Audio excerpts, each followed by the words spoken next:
We've spoken about many medical miracles from many great Rabbanim, and I'd like to close today with one more primary Rabbi now, Rav Shlomo Zafrani.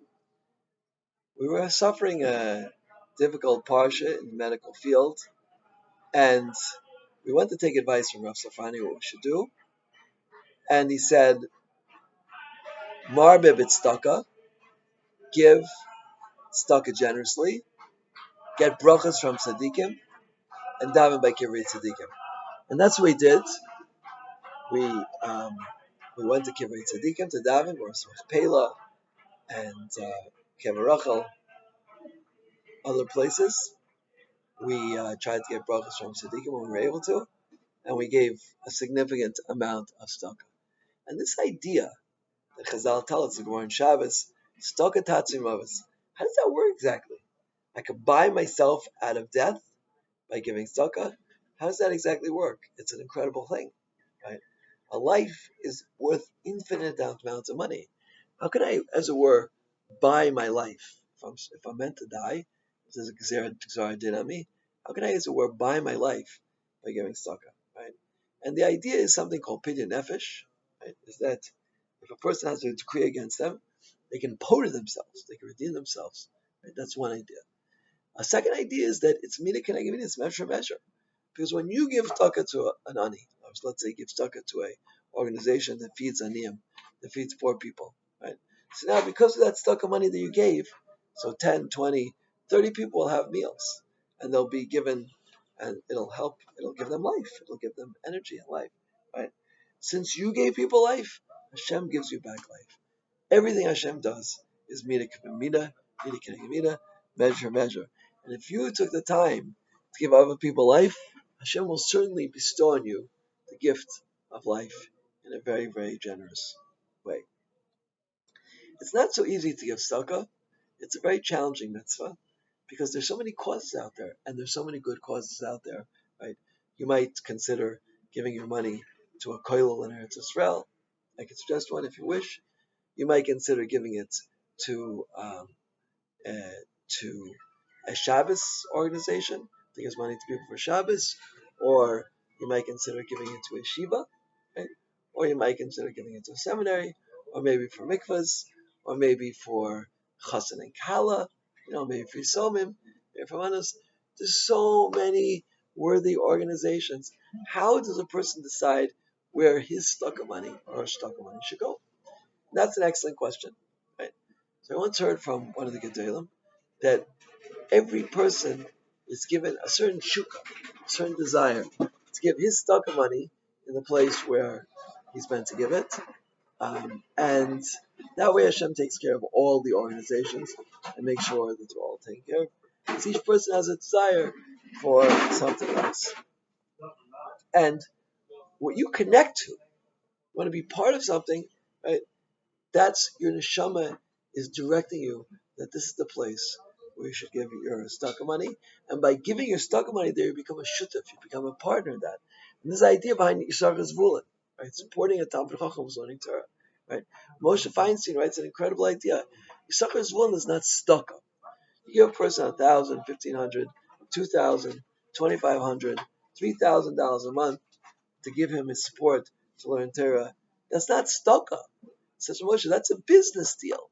You're buying Olam Haba. Right? You can buy Olam Haba. It's an incredible thing. I can take some money and buy Olam Haba. Right?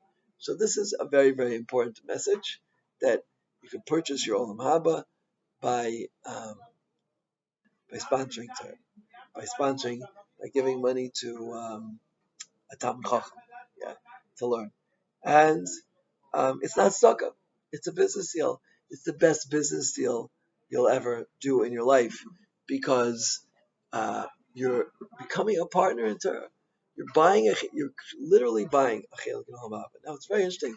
The poskim say you're only allowed to do it beforehand, right? You can't do it afterwards because Olam Haba is not for sale. Olam Haba is not for sale. Yeah. If I do it, so how does it work if I do it beforehand? So the Mefarshim explain that if I do it beforehand, right, I'm supporting this person. I'm giving him koach. I'm giving him energy. I'm taking care of his needs. So by taking care of his needs, I become his partner. Right? But afterwards, after he's learned the Torah already, then it's already too late. You could do it for future Torah. But that Torah which has already been learned, cannot be, as it were, redeemed and made a partner out of. Right? Because that's already too late. That's as far as that goes. On the other hand, it's all you only you only have one shot sometimes at it. You give staka to you decide to, and you support a Talmud Chacham that you decide to, and that's he's your shliach. He's your shliach to study Torah for you. When you get to Olam Haba, you'll be partners with that person. You'll be partners with that person.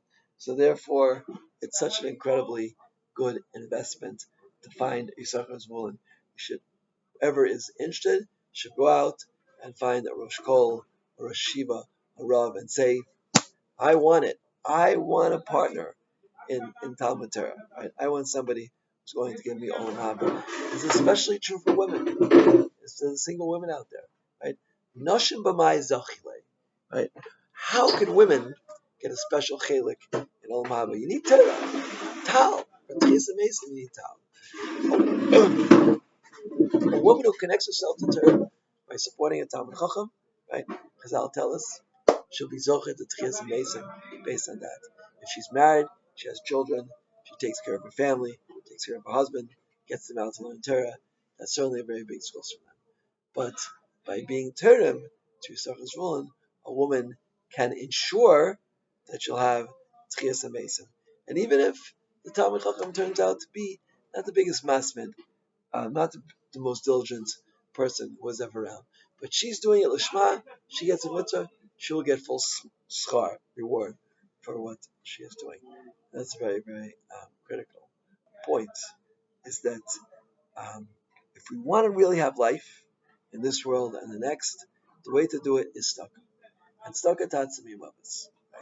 I feel like Gzar Din, even a very Gzar Din of Shivim Shana, 70 years, can be annulled. Tshuva, Tefillah, and Tzedakah. Tzedakah is a very great schus because it's more racham, right? When we give tzedakah, we're more racham from ourselves, and it's very important to have the emotional side of tzedakah, not just put the coin or the check or the whatever's into Ani's hand, but to real feel for them. The Gemara Bava Basra says you get a certain amount of brachas for giving tzedakah, but you get almost twice as many brachas. Yeah?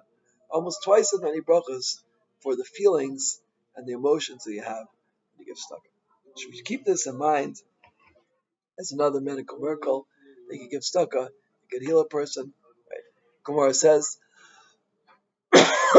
someone gives tzedakah, Almanash Tichya B'ni, Sadi Gomer. He gives tzedakah, so his son should get better. Why? Because he for sure wants to give that tzedakah. He just needs something to push him. So Almanas, a person gives tzedakah under the condition that his son will get better.